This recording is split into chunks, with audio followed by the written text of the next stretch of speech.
그리스도인들이 하나님 앞에 기도하거나 인생의 여러 가지 문제에 봉착했을 때 하나님께 가장 먼저 던지는 질문이 무엇이냐면 나를 향한 하나님의 뜻은 무엇인가라는 것입니다. 사실 이제 하나님의 뜻이 이제 어떤 수학 문제처럼 딱 떨어지지 않기 때문에 이 부분이 참 어려운 부분인데요. 우리가 뭐 이제 직장을 선택할 때라든가 배우자를 선택할 때 우리 청년들이죠. 혹은 교회를 선택할 때 뭐 인생의 중요한 사건들 여러 가지 상황들 그래서 이제 그것을 선택할 때 우리가 하나님의 뜻을 묻지만 하나님께서 이것이 너를 향한 뜻이다라고 이렇게 말하지 않기 때문에 우리가 고민이 많아집니다. 그래서 이제 내가 무슨 결정을 할 때 이것이 내 뜻인지 하나님의 뜻인지 정말 명확하지 않으니까 우리가 많은 고민을 하게 되어지는데 성도님들, 그래서 내가 무엇이든지 하나님의 뜻과 인간의 결정이라는 어떤 그 부분 속에서 사실은 이게 굉장히 중요한 주제인데요. 이것들을 통해서 많은 책들도 있지만 오늘 본문을 통해서 사실은 우리가 이게 하나님의 뜻이 어떤 것인가, 나를 향한 하나님의 뜻을 우리가 어떻게 분별할 수 있는가 좀 나누길 원하는데요. 성경에 보면요, 하나님의 뜻을 크게 두 가지로 소개하고 있습니다. 우리가 뭐 잘 알겠지만 그 첫 번째는 뭐냐면 하나님의 명시적인 뜻이에요. 명시적인 뜻. 우리 따라서 명시적인 뜻. 그리고 또 하나는 뭐냐면 하나님이 우리 일상 가운데 주시는 뜻입니다. 두 가지가 있는데요. 그러니까 명시적인 뜻, 명시적 하나님의 뜻이라는 것이 무엇이냐면 성경에서 이미 명확하게 계시되어 있는 하나님의 뜻을 말하는 거예요. 이게 뭐냐? 바로 말씀이죠. 또 좀 더 좁혀서 말하면 우리가 잘 알고 있는 십계명 말씀 있지 않습니까? 뭐 살인하지 말라, 간음하지 말라, 우상 숭배하지 말라, 뭐 그러면서 이웃의 것을 탐내지 말라, 뭐 부모를 공경하라, 뭐 안식일을 지켜라, 이런 어떤 부분 속에서 명시적으로 절대 변하지 않는 하나님의 정확한 말씀, 이미 나와 있는 하나님의 뜻, 이것을 명시적인 하나님의 말씀이라고 하는, 하나님의 뜻이라고 하는 거예요. 반대적으로 우리가 일상적인 하나님의 뜻이라는 것은 무엇이냐면 내가 살면서 내가 부딪히는 여러 가지 문제 속에서 일상 안에서 찾는 하나님의 뜻이라는 것입니다. 여러분, 우리가 그 청년들 여기 있지만 배우자를 선택할 때, 또 직장, 교회, 뭐 아까도 말씀드렸지만 사회적 관계, 뭐 어떤 중요한 갈림, 내가 무조건 어떤 부분들을 선택할 때 그리스도인들이 자신의 일상에 감춰져 있는 어떤 그런 어떤 모습 속에서 하나님의 뜻을 찾게 되거든요. 결론적으로 말씀드리면은 내가 명시적인 하나님의 뜻을 따라 살면요, 그러니까 이 명시적인 하나님의 뜻, 분명한 하나님의 말씀을 따라 살면, 다시 말해서 이 이미 성경에 계시된 하나님의 말씀을 따라 살아갈 때에 일상적인 하나님의 뜻에 대해서는 하나님이 우리에게 재량권을 많이 주셨어요. 그러니까 이게 자유의지라는 것이거든요. 그러니까 내가 자유롭게 어떤 뜻을 따라갈 때 선택할 수 있는 명시적인 하나님의 뜻이지만 그 뜻을 따라서 삶을 살아갈 때에 하나님께서 나에게 주신 선택권들, 그런데 이런 재량권들을 사용할 때에 여러분, 이것이 어떤 부분 속에서 A, B, C, D로 우리는 하나님을 해석할 때가 너무 많이 있어요. 하나님의 뜻을 물어볼 때가 어떤 것이냐면, 하나님 이 직장에 맞나요? 아니면 저 직장에 맞나요? 하나님 유학 가는 게 맞나요? 하나님 공부하는, 여기 한국에서 공부하는 것이 맞나요? 하나님 저 교회가 맞나? 이 교회가 맞나? 저 남자가 맞나? 이 남자가 맞나? 그러니까 A, B, C, D 해가지고 우리는 분명한 것이 결정할 수 있는, 여러분, 그런데 내가 어디를 가도 어떤 환경에 어떤 모습에 처해 있을지라도요, 내가 그 선택 안에서 하나님의 뜻을 이루며 살아간다는 어떤 그런 부분 속에서 우리가 그런 어떤 중요한 질문을 중요한 질문을 던지는 것이 중요하지, 우리가 A, B다, 어떻게 나아가야 될까요? 이 뜻대로 살아가야 될까요? 저 뜻대로 살아가야 될까요? 이렇게 할까요? 저렇게 할까요? 이게 문제가 아니라 결국은 무엇이냐면 하나님의 말씀 안에서, 그 명시되어 있는 그 말씀 안에서 우리가 어떤 선택을 하며 살아갈 것인가가 더 중요하다는 것입니다. 결국은 하나님의 뜻인가를 분명하게 알기 위해서는 우리가 명시된 하나님의 말씀을 따라가면서 하나님의 말씀 가운데 온전하게 순종하고 그렇게 살아갈 때에 하나님의 뜻이 내 심령 가운데, 내 삶 가운데 더 풍성하게 나타나는 것을 믿으시기 바랍니다. 여러분, 2주 전에 우리가 예수님의 재림을 기다리는 성도, 그 삶에 대해서 우리가 나눴는데요, 그 삶은 관계에 집중하는 삶이다. 그래서 지도자나 성도나 연약한 자나 모두가 다 하나님의 안에서 서로가 사랑하며 서로가 아끼며 서로를 돌아봐야 된다고 말씀드렸습니다. 오늘 사도 바울은요, 이 재림을 기다리는 성도들 안에서 이 복잡한 세상을 살아갈 때에 어떻게 하나님을 따라가 살 것인가, 어떻게 굳게 하나님의 뜻 안에 설 수 있을까 문제를 다루는데요, 이것이 명시적인 어떤 그런 부분 속에서 하나님의 뜻이 구약의 십계명이라면 오늘 신약의 7가지 명령, 오늘 본문 속에서 우리가 잘 아는 말씀인데 이 7가지 명령은요 결국 신약 가운데 하나님의 명시적인 뜻이라는 것입니다. 사랑하는 성도님들, 이 7가지를 굳게 지키고 굳게 깨닫고 굳게 새기고 살아간다면, 그렇다면 우리는 이 땅에 살아갈 때 여러 가지 문제 속에서도, 미혹 속에서도 하나님의 놀라우신 은혜와 사랑 속에서 참된 자유를 누리며 하루하루 살아갈 수 있다고 저는 믿습니다. 그래서 오늘 18절 한번 보세요. 18절, 우리 다 같이 18절 한번 읽어보겠습니다. 시작. 범사에 감사하라. 이것이 그리스도 예수 안에서 너희를 향한 하나님의 뜻이니라. 아멘. 여러분, 성경에 너희를 향한 하나님의 뜻이다, 이 말씀을 하는 곳은 오늘 본문인 데살로니가 전서밖에 없어요. 너희를 향한 하나님의 뜻이다. 여러분, 우리가 너희를 향한 하나님의 뜻, 이 7가지 명령을 기억하고 살아간다면 아까도 말씀드렸지만 우리 안에 정말로 하나님이 주신 자유와 평강과 은혜를 누릴 수 있다고 저는 믿습니다. 여러분, 오늘 본문 속을 통해서 세 부분을 나눠서 말씀을 함께 나누고 싶은데요. 첫 번째는 우리가 잘 알고 있는 말씀, 항상 기도하고 항상 기뻐하고 쉬지 말고 기도하고 범사에 감사라는 것이에요. 우리 16절부터 18절까지 우리가 다 아는 말씀이지만 우리가 말씀을 새기면서, 마음에 새기면서 다시 한번 선포해 보겠습니다. 시작. 항상 기뻐하라. 쉬지 말고 기도하라. 범사에 감사하라. 이것이 그리스도 예수 안에서 너희를 향하신 하나님의 뜻이니라. 아멘. 여러분, 왜 바울이 기뻐하는 것, 감사하는 것, 기도하는 것이 너희를 향한 하나님의 뜻이라고 말하고 있을까라는 거예요. 우리가 전도서를 보면요, 허무주의를 이야기하지 않습니까? 허무주의 이야기하는 것 같아요. 솔로몬 왕이요, 세상의 모든 걸 다 가졌는데 결론적인 한마디가 뭐냐면 헛되다라는 거예요. 제가 설교에서 도 많은 예화를 들었는데, 여러분, 그러면서 계속 말하는 것이 해 아래 새 것이 없대요. 뭐가 없대요? 해 아래 새 것이 없다는 것이에요. 여러분, 인간은 모두가 다 새로운 것을 추구하며 살아갑니다. 여러분, 새로운 것을, 저도 마찬가지지만 새로운 것을 추구하며 살아가요. 여러분, 새로운 것을 구매하고 새로운 것을 바라봅니다. 그런데 그것이 꼭 새로운 것이 인생의 어떤 행복과 의미를 찾아가면서 나아간다면 이것은 문제가 되는 것이에요. 여러분, 그리스도인들은요, 새로운 것을 구매하지 말라는 것이 아니라, 새로운 것을 찾아가지 말라는 것이 아니라 새로운 것으로 나아가지만 결국 뭐예요? 그 안에 자유를 누리는 백성이 되어야 될 줄 믿습니다. 여러분, 우리는 그 자유를 누려야 돼요. 새로운 것에 속박되어 살아가는 것이 아닙니다. 새로운 것을 추구하며 살아가는 것이 아니에요. 여러분, 해 아래 새 것은 없습니다. 이 말은 모든 것이 무익하고 헛되다라는 것이에요. 여러분, 그러나 전도서를 읽어보면요, 솔로몬이 계속 이렇게 허무주의를 노래하는 것 같지만 결국요, 중간중간에 계속 반복하는 말이 있는데, 무엇이냐면 자기 인생을 살펴보니까, 자기의 인생을 살아가면서 이 연구해 보니까, 고민해 본 결과 인간의 몸부림이 다 헛되고 무익하지만 인간에게 한 가지 탁월한 삶이 있는데, 그것이 무엇이냐면, 어떤 삶이냐면 그것은 내 일상 속에서 주어지는 기쁨과 즐거움이라는 것이에요. 여러분, 기쁨을 찾는 것이 가장 행복한 삶이라는 것입니다. 여러분, 무엇을 위해서 기뻐합니까? 어떤 것을 위해서 기뻐합니까? 여러분, 우리는 작은 일상에서 하나님이 허락한 이 하루하루의 삶으로 기뻐해야 될 줄 믿으시기 바랍니다. 여러분, 오늘 내게 건강을 주신 것 때문에 기뻐하십니까? 여러분, 나와 함께 있는 옆에 가족들이 있어서 기뻐하십니까? 여러분, 오늘 일부 예배 드렸는데 여성 성도님들은 한 분도 안 나오시고 다 남성 성도님. 여러분, 그런데도 그분의 얼굴을 보면서 얼마나 기쁜지 몰라요. 다 대부분 안수 집사님이셨는데 오늘 식당 봉사가 있어가지고, 여러분 얼마나 기뻐. 여러분, 옆에 분 그냥 오늘 주일날 이 성도님 보는 것 자체가 기쁘십니까? 여러분, 오늘 그냥 호흡할 수 있는 것 때문에 기뻐하시나요? 우리 에어컨 공사하시고 우리 장유한 형제 오랜만에 나오셨는데 너무 기쁘지 않습니까? 근데 또 옆에 또 한 분 달고 오셨어. 네. 저기 옆에 계신 형제님 저 알거든요.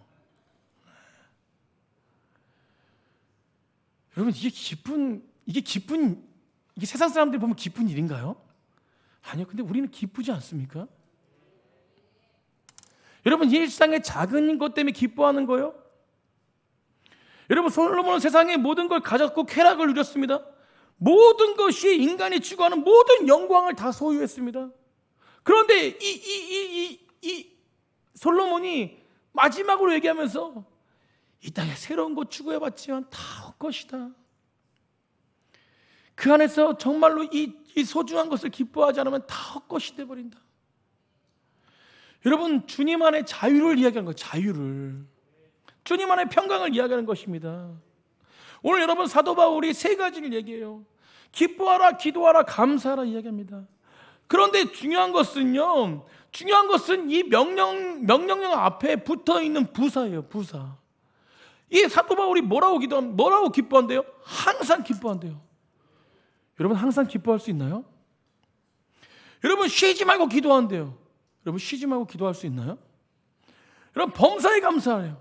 범사에 감사할 수 있나요? 지금 대답 한 분도 안 하셨습니다. 여러분, 사실 모든 사람들이 기뻐하고 싶지 않습니까? 우리 믿음의 사람들 모두 매일매일 행복하고 싶지 않습니까? 여러분, 우리 믿음의 사람들은 매일매일 기도하지 않습니까? 아니, 매일매일 기도하고 있습니다. 기도하고 싶어 해요. 여러분, 매일매일 감사하고 있지 않습니까? 그런데 왜 대답 못 하시나요? 여러분, 우리의 감사와 기도와 기쁨이 어떤 선택적 기쁨이고 어떤 선택적 감사고 선택적 기도일 때가 많다는 것입니다. 이게 무엇인가? 선택적 기쁨, 선택적 감사, 선택적 기도가 무엇이냐는 거예요. 여러분, 그것은 무엇이냐면 어떤 조건이 있는 기쁨이에요. 어떤 기뻐할 때 기뻐하는 것입니다. 어떤 기도하고 싶을 때, 기도해야 될 제목이 있을 때 기도하는 거예요. 여러분, 감사가 그냥 자연스럽게 나와야 되는데, 매일매일 감사해야 되는데, 감사거리가 있을 때 감사하는 거예요.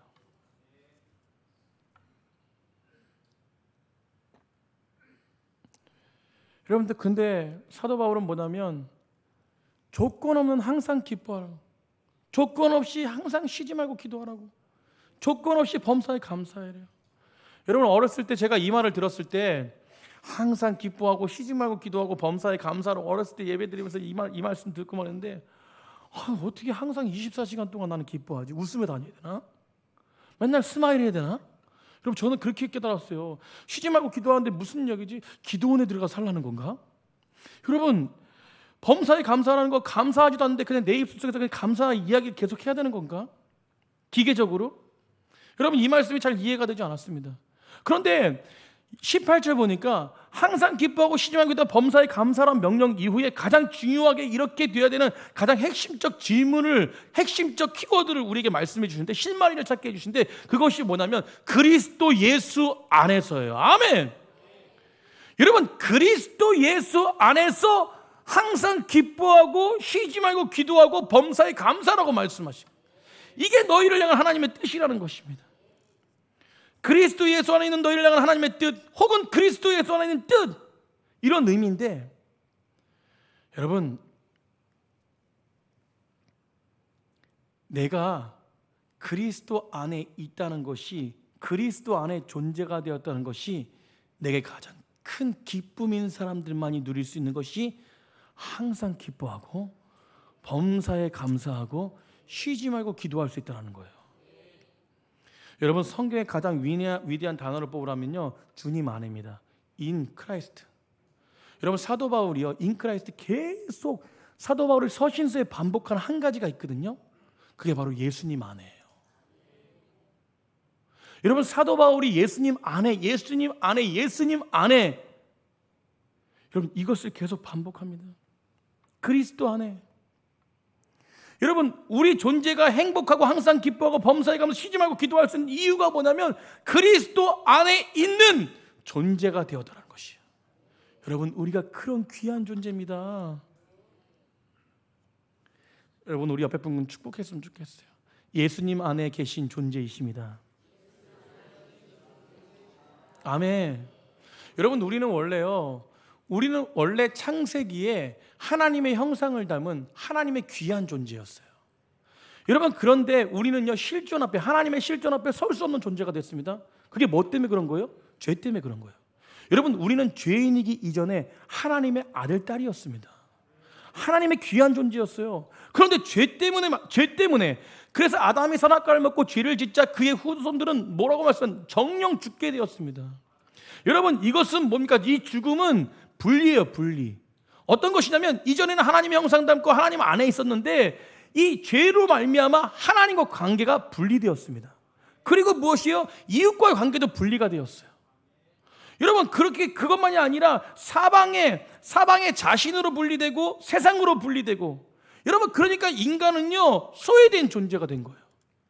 여러분, 그래서 여러분, 우리 사람들은요 외로워요. 외로워. 아까 다 안 외로우신 척 하는데 외로움을 많이 타요. 여러분, 아까 일부 예배 때 누구만 있었다고요? 남성들만. 제가 뭐라 그랬냐면 우리 남자들끼리 모였는데 확실하게 솔직하게 얘기하자고. 우리 다 외롭지 않냐고. 여러분, 남자들이 외롭습니다. 여성들이 외로운 것 같지만 남성들이요 40대 50대가 되면 굉장히 외로워요. 힘겹습니다. 그래서 제가 말씀드리려고 한 게, 아까 일부 예배 때는 남성들이 모여서 남자가 외롭다는 걸 강조하려고 그랬는데 남성이나 여성이나 다 외롭다고 말씀드리려고 했습니다.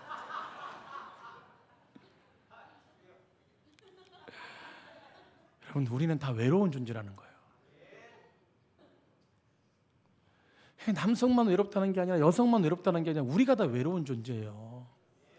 그래서 주님이 부부를 만들어 주셨고, 그래서 주님이 공동체를 만들어 주셨고, 이 공동체 안에 주님 안에, 여러분, 우리가 세상 가운데 많은 공동체가 있고 많은 모습이 있지만, 단체들이 있지만, 여러분, 그곳에서 무슨 어떤 걸 찾으려고 하면 찾을 수가 없습니다.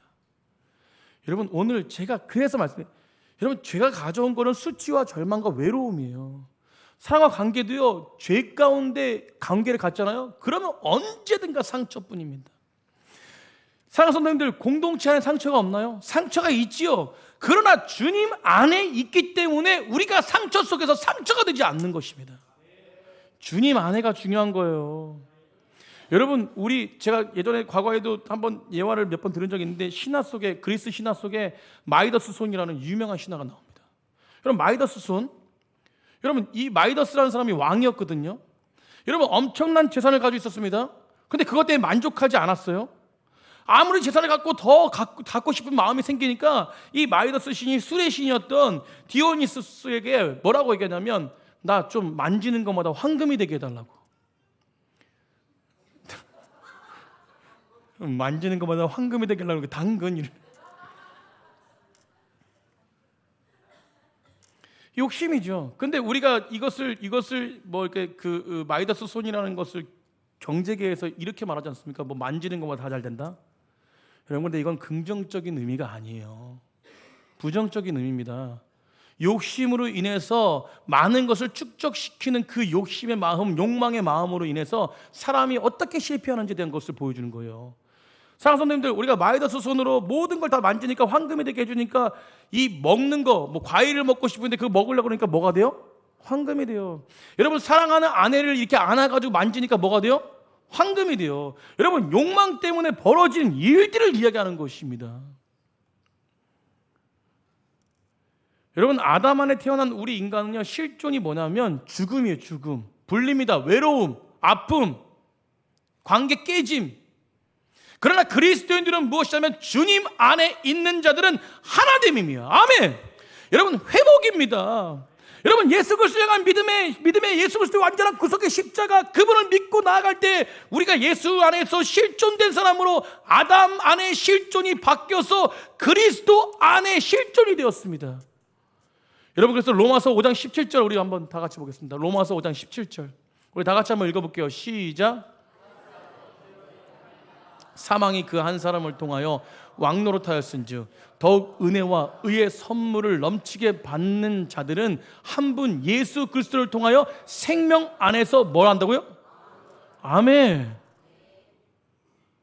여러분, 오늘 우리가 이제는요 더 이상 세상 가운데 죽음의 영역 안에서 실존의 인물이 아니라 예수님 안에서, 생명 안에서 왕노릇한다는 거예요. 이게 거룩한 역전입니다. 거룩한 역전이에요. 여러분, 우리가 아담이라는 실존 안에 사는 어떤 세상의 조건 속에서도 만족함을 누리지 못하는 백성이었는데 이제는 역전이 된 거예요. 거룩한 역전. 예수님 안에서 왕노릇하는 자. 아멘.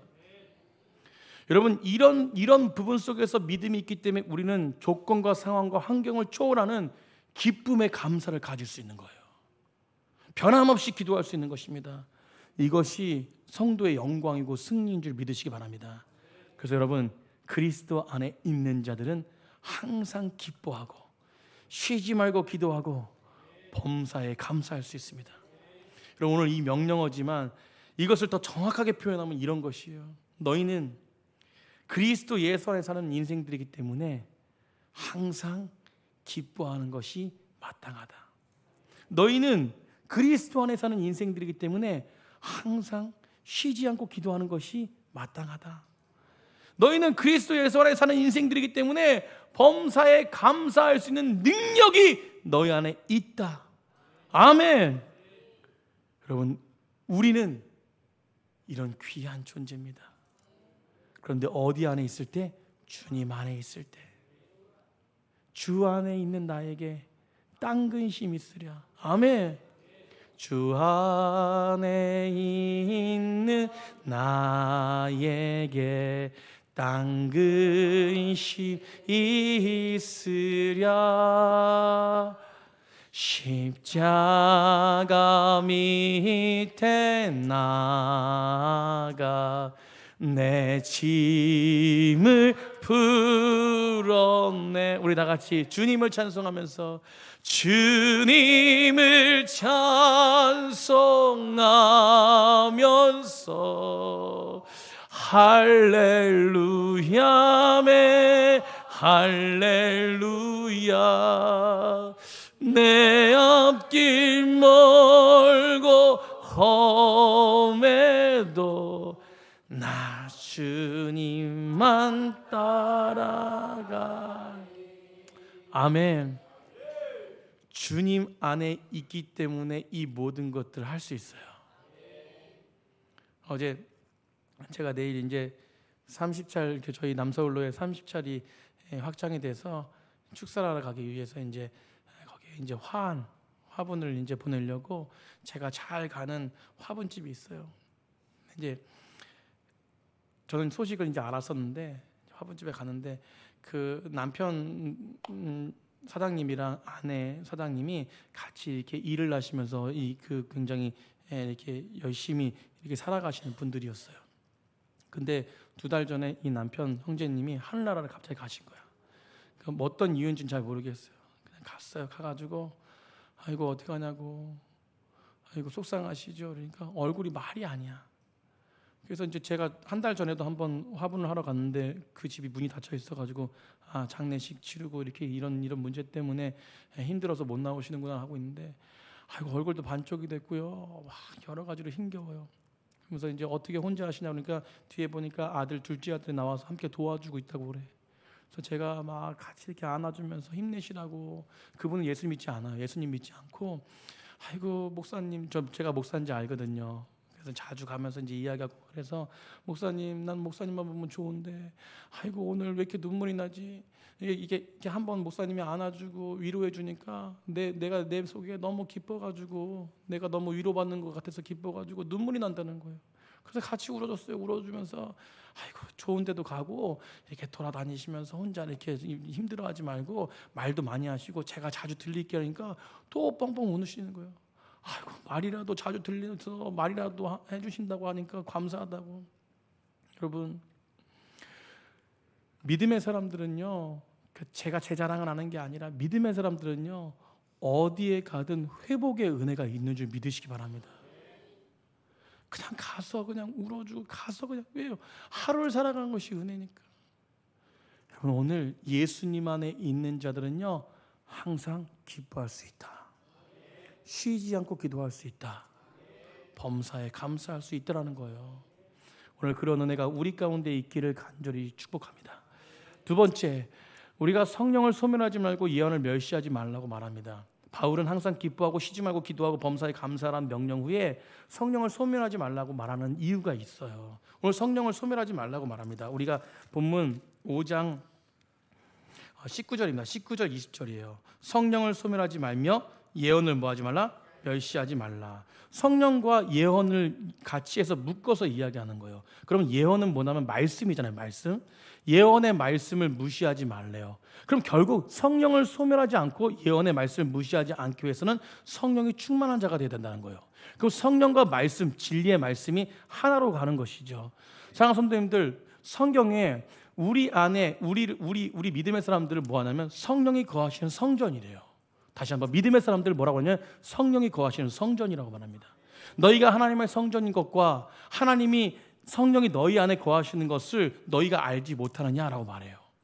즉 여러분, 우리 안에 성령님이 계시는데 더 놀라운 사실은 그 성령은요, 우리 안에 함께 하신 예수님은 결국 성도들의 범죄와 죄로 인해서 절대로 떠나지 않는다는 사실을 기억하시기 바랍니다. 성령은요, 우리 안에 떠나지 않아요. 믿으십니까? 여러분, 이게 칼빈이 말하는 성도의 견인과 구조예요. 여러분, 빌립보서 1장 6절에 너희 속에서 착한 일을 시작하신 이가 그리스도 예수의 날까지 이루실 줄을 우리가 뭐한대요? 확신한대요. 예수님의 날까지가 언제입니까? 예수님이 이 땅에 오시는 날까지예요. 끝까지 변함없이 너를 이끌고 가겠다는 것이에요. 성령님의 사명이 있습니다. 무엇이냐면 우리를 끝까지 반드시 하나님 나라로 인도하는 막중한 사명을 가지고 우리 심령 가운데 함께 하시는 거예요.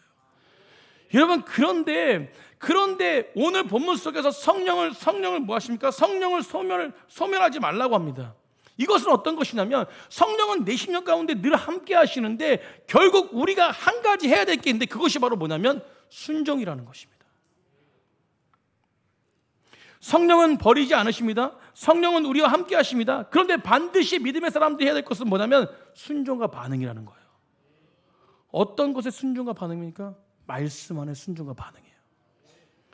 사랑하는 그리스도인들은요, 양극단의 두 종류 사람입니다. 분명해요.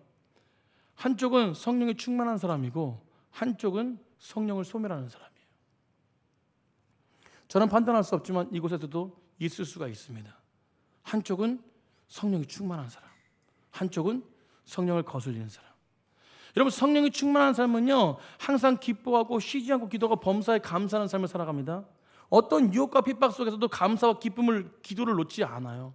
그런데 그 의지가 강해서가 아니라 성령이 누구와 함께 하기 때문에 내 마음 가운데 함께 하시기 때문에 그리스도 안에 있기 때문에 그렇습니다. 그런 사람들은 성령을 절대 소멸시킬 수 있다 없다? 없습니다.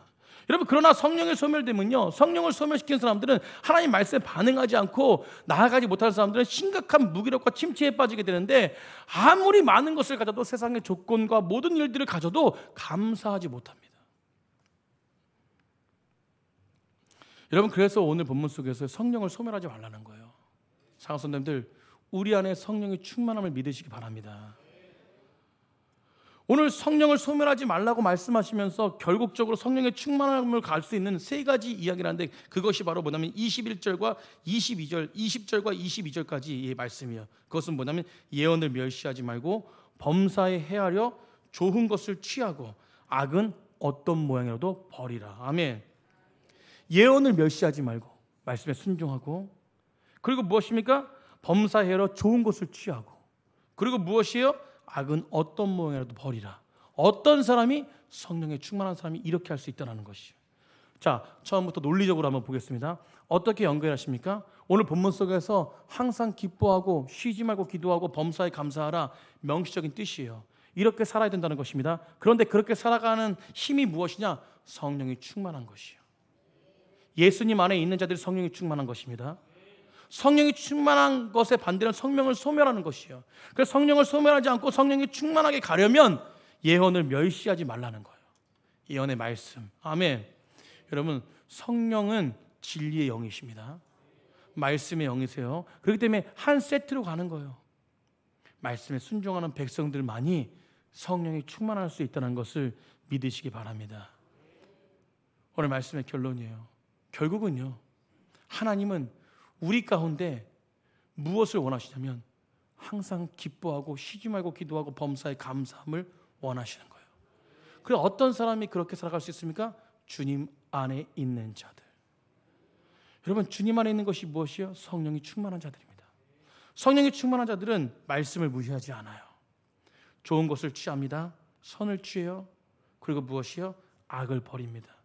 사랑하는 성도님들, 오늘 말씀을 듣고 나아가는 귀한 백성들에게 말씀을 멸시하지 않고 하나님의 은혜 가운데 성령 충만함을 입는 백성들 되길 간절히 축복합니다. 그래서 성령이 말씀하시는 말씀대로 순종하는 것이 굉장히 중요해요. 그러므로 오늘 7가지 명령을 기억하십시오. 우리는 항상 기뻐할 수 있습니다. 우리는 쉬지 않고 기도할 수 있습니다. 우리는 범사에 감사할 수 있습니다. 우리 안에 누가 있기 때문에? 예수님이 있기 때문에. 그래서 성령을 소멸하지 말고 성령의 충만함을 받으십시오. 예언을 멸시하지 마십시오. 범사에 좋은 것을 취할 수 있는 성령의 충만함을 붙드십시오. 악은 어떤 모양이라도 버리게 하시는, 선한 길을 따라가게 하시는 성령을 의지하시기 바랍니다. 내 뜻과 내 힘으로는 아무것도 할 수 없어요. 주님을 의지하시는 백성들 되기를 간절히 축복합니다. 제가 한 2주 전부터 하나님을 의지하십시오. 하나님은 역사하십니다. 계속 반복적으로 말씀드리는데 이 반복적으로 말씀드리는 이유가 있습니다. 하나님은 살아계십니다. 여러분, 넘치는 교회 성도님들은 넘치는 교회 성도님이신 거를 정말 감사할 때가 있을 거예요. 여러분, 지금도 감사하시는 분 계시지만 어쨌든 하나님의 역사를 맛보는 곳에 우리가 함께 있다는 거, 이것이 감사인 줄 믿습니다. 하나님은 지금도 역사하시고 어떤 역사인지는 보여주실 거예요. 그 역사가 지금도 일어나고 있고 지금도 이루시고 있습니다. 그건 넘치는 그 성도님을 통해서 많은 분들이 다 알아갈 줄 믿습니다. 저는 이걸 믿어요. 그러기 위해서 우리는 기본에 충실해야 됩니다. 여러분, 오늘 영적 원리 가운데 나아가라. 영적 원리가 중요해요. 그 원리 가운데 그 원리를 붙들고 나아가는 백성들 되길 간절히 축복합니다. 우리 다시 한번 항상 기뻐하고 쉬지 말고 기도하고 범사에 감사하며 성령을 소멸하지 말고 예언을 멸시하지 말고 모든 것을, 좋은 것을 취하고 악은 버리는 믿음의 백성들 되기를 간절히 축복합니다.